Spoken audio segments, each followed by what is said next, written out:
question.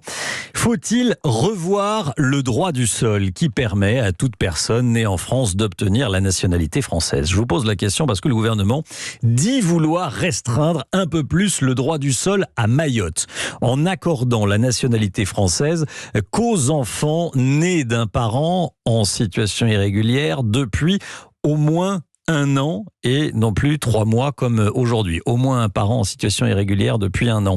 Si l'un des parents est en situation régulière depuis 1 an, ça veut dire que l'enfant a été conçu à Mayotte. On est en direct avec le député Les Républicains de Mayotte, Mansour Kamardine. Bonjour monsieur le député, merci d'être avec nous dans Europe Midi. Une question toute simple, est-ce que vous soutenez cette initiative ? Oui, bien sûr, je soutiens cette initiative parce que peut-être une déformation professionnelle, je ne supporte pas les mesures ou les comportements qui sont de nature à détourner notre législation.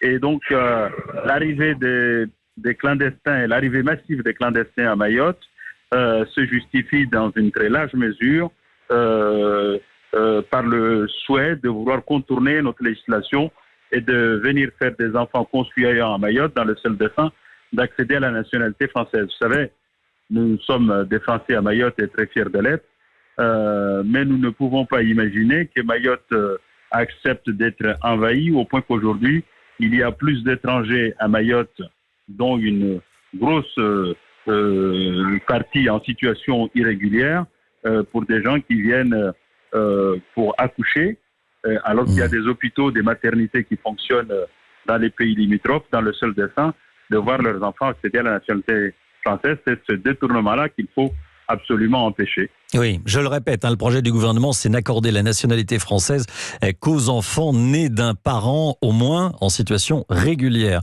depuis au moins 1 an et non plus 3 mois comme aujourd'hui. Il y a des problèmes d'insécurité, monsieur le député. Comment vivent les Mahorais? Racontez-nous le quotidien des Mahorais.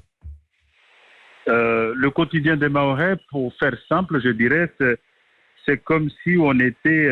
Mayotte est une prison à ciel ouvert. Les gens habitent dans des maisons en se calfeutrant, avec la peur de sortir la nuit, il n'y a plus de vie nocturne, avec la peur de dormir dans des locaux, j'allais dire barricadés, puisqu'on met des barrières à travers les fenêtres, et malgré cela, on dort avec la peur au ventre. C'est ça qui pose vraiment problème. Vous savez, nous avons dénoncé cette situation pendant très longtemps. On nous a accusés de tous les noms. Je crois que le quotidien Le Monde a publié il y a quelques jours un dossier faisant la relation entre l'insécurité et l'immigration incontrôlée. Et donc aujourd'hui, il est clair que cette insécurité prégnante sur le territoire trouve en très large partie sa source dans l'immigration clandestine, parce que vous avez des gens, et c'est humain, qui cherchent à trouver l'Eldorado à Mayotte, sauf que quand ils arrivent, ils croisent la misère, et pour survivre, parce qu'il n'y a pas d'autre mot, pour survivre, ils sont obligés de commettre des larcins par ici, des crimes par là, bref, des violences qui rendent la situation à Mayotte intenable. Merci beaucoup, monsieur le député. Merci d'avoir témoigné dans Europe Midi.